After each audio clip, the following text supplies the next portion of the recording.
Для меня смерть – это не то, что для верующих людей смерть. Это весьма биологический процесс, который заканчивает наше существование. Ты не веришь в жизнь после смерти? Нет. Ну вот это же надо быть достаточно смелым человеком. Очень. Завидую людям, которые верят, потому что им гораздо легче жить. Гораздо легче. А чего ж ты тогда не веришь, сказала там Аня, говорит, потому что это не делается по щелчку выключателя. А если кто-то начинает верить, как известно, как в костыль, чтобы иметь костыль у себя в жизни, из-за этого он верит, чтобы ему было легче умереть, верить в эту загробную жизнь, так я не знаю, насколько это вообще истинное верование. Я не готова, так сказать, уверовать в Бога только для того, чтобы мне было легче умереть. Нет. Ты веришь в загробную жизнь или нет? Мы умрем или мы... Мы умрем, несомненно. Ну, я имею в виду, ничего не останется? Есть там что-то? Я не знаю.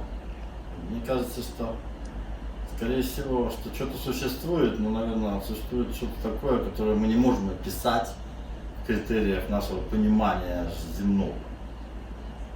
Вполне возможно какой-то, я не знаю, там, космический разум или там еще какие-то вещи наподобие того. Наверное, что-то существует. Вопрос после смерти, ты останешься ли ты тем, кто ты, или ты просто будешь что-то энергетическая какая-то субстанция, душа твоя. Насколько ты будешь самоидентифицирован. Я часто об этом думала. Я хочу верить, что существует. Может, я превращаюсь в какую-то другую материю, или я ухожу в какое-то другое пространство параллельное, где, может, я буду существовать.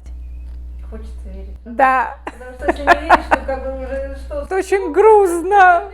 Но очень интересно, вот как мне мой муж сказал, но ведь тебя же не было до того, как ты родилась, и ты все было нормально. Может быть, была. Вот, и я подумала, если меня не было, все нормально, значит, когда, может, меня не будет, тоже все будет нормально, тоже в таком ключе.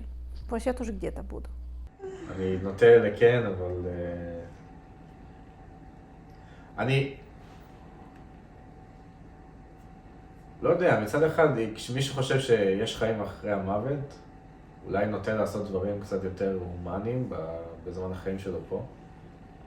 ומי שחושב שאין חיים אחרי המוות, אולי לא אכפת לו. אבל לא יודע. Не знаю. Хотелось бы. Тут уже разные есть гипотезы представления, что может случиться дальше, там, про перерождение или какой-то мир дальше. Трудно сказать, я не знаю. Круги ада есть? Наработка. Это вот божественная комедия. Я думаю, что ад человек создает себе сам. Я когда-то думал очень много про это. Ну, там, допустим, пишут, я не знаю, отцы церкви. Да? Ну, то есть, допустим, люди верят и про ад. Но мне сначала эта идея казалась такой абсурдной, она очень, очень человеческая. В это мне трудно поверить, что Бог или там Вселенная похожа на какого-то судью, который там тебя выдает наказание. Ну, можно себе предположить было, что все эти люди, которые об этом писали и говорили, просто дураки, или там говорят о чем чего не знают, но это так скучно. Ну, как бы неинтересно предполагать, что все дураки. Вот. Я пытался понять, как такое может быть, и пришел к тому, что потом я уже прочитал, на самом деле, не я первый это придумал. Я просто вспомнил, что вот бывает, например, лежишь ночью и вспоминаешь какой-то, например, свой стыдный поступок. И тебе так стыдно, что ты, ну, как в огне горишь. Ну, можно в этот момент отвлечься, например, да, зажечь свет, книжку почитать, пойти там печенье поесть. А представляешь, что у тебя нет тела. Вот это вот все есть, а тела нет. И это такой огонь, это прямо вот как то, что говорят, что горишь в аду. Вот ты горишь, тебе это стыдно, и чего нельзя сделать. И вот он ад. Никто тебя не судит, но тебе самому это так стыдно. И тоже можно спрятаться за какие-то идеи, мысли, за какие-то оправдания, а если этого ничего нет, ни за что не спрячешься. И ты точно знаешь, что ты сделал. Вот он ад. Для меня, да, существует жизнь после смерти. Один пример, например, хотя бы, когда я бабушку видела. Когда бабушка только умерла, и мне было страшно выходить в темную комнату, потому что я как бы видела, что как будто бы вот она там. Но потом мы с ней договорились, и она больше не приходила. Ты с Мне ней больше не было поговорила? страшно. Я не лично с ней говорила, что она мне отвечала, а как бы я обращалась к ней, как бы в душе своей. Обращалась к ней, ну, с зовом, который у меня был внутри.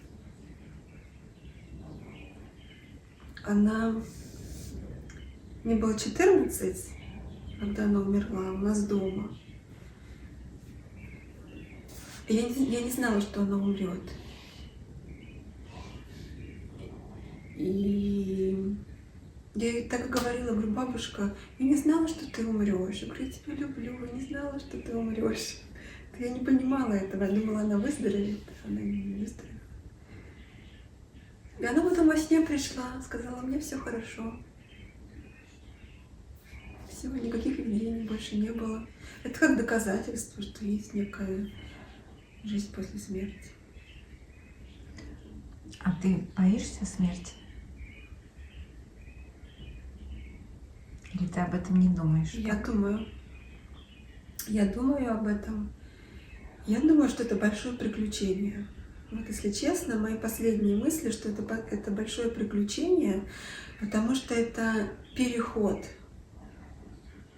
То есть тело остается,